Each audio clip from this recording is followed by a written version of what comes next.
বিশ্বকাপ নিয়ে আরো কথা বলতে এই মুহূর্তে আমাদের সাথে স্টুডিওতে আছেন ইন্ডিপেন্ডেন্ট টেলিভিশনের ক্রীড়া সম্পাদক রাকিবুল হাসান। রাকিবুল হাসান, আপনাকে স্বাগত জানাচ্ছি। ধন্যবাদ। গতকাল এই সময়ে আপনার সাথে কথা হচ্ছিল কি হতে পারে বিশ্বকাপ ফাইনালের ফলাফল, আর আজ দেখা যাচ্ছে যে দুই দেশের দুই ধরনের যে পরিস্থিতি, বিশেষ করে মাদ্রিদ তো এখন উৎসবের নগরী। এক্স্যাক্টলি, এবং আপনি যেহেতু গতকালে রেফার করলেন, তখনও আমি যখন আপনার প্রশ্নের উত্তর দিয়েছিলাম একটা কথা বলেছিলাম যে দল হিসাবে স্পেন এগিয়ে, এবং সেই এগিয়ে থাকাটাকে একমাত্র নিউট্রালাইজ করতে পারেন লিওনেল মেসি। তিনি যদি আগের মতো অবিশ্বাস্য কিছু করেন তাহলে আর্জেন্টিনা এগিয়ে যাবে, এবং বাস্তবিক অর্থে মাঠে যেটা দেখা গেল সেটা আসলে আর্জেন্টিনা আসলে এই দিনটা ভুলে যেতে চাইবে, কারণ এই ম্যাচটা একেবারেই কোনোভাবেই আর্জেন্টিনা সুলভ হয়নি এবং একদম শুরু থেকে শেষ পর্যন্ত, এবং যেখানে অনেকগুলো তাদের জন্য বিব্রতকর, যেমন সাফল্যের অনেক রেকর্ড হয়, ঠিক একইভাবে বিব্রতকর অনেক রেকর্ডও তাদের জন্য হয়েছে। অবশ্যই তারা ভুলে যেতে চাইবেন।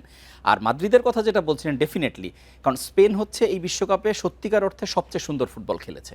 তাদের দলে আমি আসলে সেরকম কোনো বলার মতো কোনো খুঁত নেই, এরকম একটা দল। এবং তারা দেখেন মানে যে পরিমাণ পাস তারা করেন, আপনি যদি কালকের কিছু স্ট্যাট খুব ইম্পর্টেন্ট, 803টা পাস, তার জবাবে আর্জেন্টিনা 445 পাস, মানে ডবল পুরা। এবং তার বাইরে আপনি যখন কর্নার আদায়ের ক্ষেত্রে বলেন, অন টার্গেট শট বলেন, গোলে, সব কিছুতে এমন ব্যবধান যেখানে আসলে তুলনা করার মতো কিছু না। এখন স্পেন 2010-এ জিতেছিল একবারই, তারপরে 16 বছরের অপেক্ষার পরে এটা হলো, এবং স্পেন হয় কি ফাইনালি ভালো খেলে অনেক, কিন্তু জেতে কম গোলে। কালকে অবশ্য এক্ষেত্রে মার্টিনেসকে অনেক ধন্যবাদ দিতে হবে, কারণ মার্টিনেস যেসব সেভ করেছেন সেটা না হলে হয়তো মানে আরো একটু বিব্রতকর অবস্থায় পড়তে হতো। তো সবকিছু মিলে এটা আসলে এখন স্পেনের উপভোগ করার সময়, এবং সেকেন্ড ওয়ার্ল্ড কাপ উইন এটা বিরাট ব্যাপার তাদের জন্য, এবং তাদের এই দলটা হয়তোবা আগামী আরো কিছুদিন ডমিনেট করবে ফুটবল ওয়ার্ল্ড।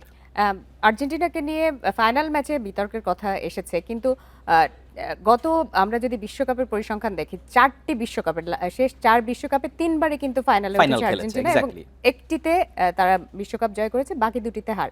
এটি নিঃসন্দেহে যে কোনো ফাইনালে ওঠা দলের জন্য বা তাদের সমর্থকদের জন্য নিঃসন্দেহে কোনো সন্দেহ নেই। বিশেষ করে আমার কালকে যদি এমনি স্পেন জিতেছে সেটা একটা আনন্দের বিষয়, কিন্তু কোনো সন্দেহ নেই যে মেসির কান্না সবাইকে ছুঁয়ে যাবে, কারণ এরকম একটা তিনি অবশ্য ডিক্লেয়ার করেননি এখনও যে তিনি আর খেলবেন না, এখনও হয়তো তিনি খেলা চালিয়েও যেতে পারেন, কিন্তু তার এরকম ফিনিশিংটা এবং তার দলের সঙ্গে তার যে বন্ডিং ছিল, বাকিরা যেভাবে খেলছিল, কালকের এই চেহারাটা আসলে মেনে নেওয়া যায় না। এখন মেসি যখন 14তে ফাইনাল জেতাতে পারলেন না, সেখানে গোল্ডেন বল পেয়েছিলেন, গতবারও গোল্ডেন বল পেলেন, চ্যাম্পিয়ন করলেন, এবং 3বার ফাইনাল খেলেছে এই 4 বিশ্বকাপের মধ্যে। এটা তো অবশ্যই একটা দলের সাফল্য গাথা এর প্রমাণ রেখে যায়। কিন্তু সেই চ্যালেঞ্জটা আর্জেন্টিনা হবে যে মেসি চলে যাওয়ার পরে এই দলের যে চেহারাটা দেখা গেল, যে নামে আমরা সবাইকে চিনি, কিন্তু তাদের আসলে যেটা আমরা রিপোর্টে ওয়েন রুনিকে বলতে শুনেছি, উনি হয়তো ব্রিটিশ হিসাবে ইংল্যান্ডের সঙ্গে অনেক আগে তাদের লড়াই অনেক বেশি, যে কারণে খুব বাজেভাবে হয়তো বলেছেন সরাসরি, কিন্তু এটা সত্যি কথা যে আর্জেন্টিনার মধ্যে একটা প্রতিপক্ষের খেলা নষ্ট করার টেন্ডেন্সি আছে, যেটা তাদের নিজেদের যে স্কিল, সেই স্কিলটা যেটা স্পেন ফোকাস করেছে, তাদের যে স্কিলটা আছে সেটা না করে উত্তক্ত করা বা একটু রাফ খেলা, শারীরিক খেলা, এরকম একটা টেন্ডেন্সি আছে। এটা অতীতেও 2-1 সময় দেখা গেছে। এই দলটা যে সাফল্যের পথে আছে তাতে এটা প্রয়োজন ছিল না, আমার কাছে সবসময় এটা মনে হয় যে এটা প্রয়োজন ছিল না কালকে তারা ওইভাবে মেজাজটা না হারালে। তাদের স্বাভাবিক খেলাটা খেললে হয়তো ভিন্ন কিছু হলেও হতে পারতো, কিন্তু স্পেনের দলটি নিয়ে যেহেতু বারবারই কথা হচ্ছে, কোচ লাফুয়েন্তের কথা তো বলতেই হয় আলাদা করে, সেই সাথে একদম ইয়াং এনার্জেটিক একটি টিম দেখা গেছে, এবং তারা বিশ্বকাপ জিতে নিয়েছে। সেক্ষেত্রে ভবিষ্যতে তারা কি পরাশক্তি হিসাবে আবির্ভূত হতে পারে কিনা?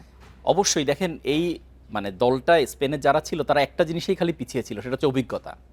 অন্য দলগুলোর প্লেয়াররা অনেক অভিজ্ঞ ছিল তাদের, কিন্তু মাঠে তাদের খেলা দেখে মনেই হয়নি, বোঝাই যায়নি যে তারা মানে যে একটু অনভিজ্ঞ বা কম অভিজ্ঞ। আর এই দলটার পর্যাপ্ত বেঞ্চের যে রিপ্লেসমেন্ট, সেটা একটা বিশাল শক্তি। এবং এই দলটা যখন 30 বা 34 পরের বিশ্বকাপগুলো খেলবে, তখন মানে ম্যাচিউর দল পাবো আমরা অনেক বেশি। আর স্পেন তো তার খেলার স্টাইল অনেক দিন ধরে এভাবেই ধরে রেখেছে, ফলে স্পেনের সামনে সাফল্য গাথাগুলো হয়তো যেভাবে আপনি বললেন আর্জেন্টিনায় যে 3টা ফাইনাল খেলা, এটা তো একটা পথ, সেই পথে আমরা হয়তো সামনে স্পেনকে পাবো আগামী বিশ্বকাপগুলোতে, আমার সেটা ধারণা।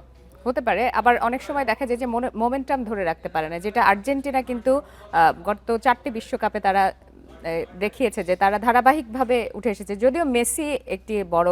দেখেন, আমি একটা জায়গায় খালি একটু মানে এটা হয়তো ভবিষ্যতই তো সবকিছু বলবে, কিন্তু এই বিশ্বকাপে ফ্রান্স এবং আর্জেন্টিনা যে দুটো ম্যাচ স্পেন খেলেছে, এই দুটো অনেক বড় স্টেটমেন্ট।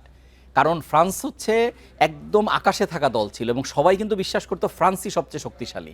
সেমিফাইনাল সেখানে অনেকে বিশ্বাস করতো না, ইনফ্যাক্ট অনেকে মানে কি ডেফিনেটলি একটা তো সমর্থকের হিসাব তো আলাদা, কিন্তু আপনি যদি নিউট্রালি অ্যানালাইসিস করে বলেন ফ্রান্সের চান্সই সবচেয়ে বেশি বলা হচ্ছিল শুরু থেকে, জি। তাদেরকে সেমিফাইনালে দাঁড়াতেই দেয়নি। সো এই জায়গাটা ভুলে গেলে চলবে না যে এই স্পেন একটু ডিফারেন্ট। জি রাকিব, আপনাকে অনেক ধন্যবাদ।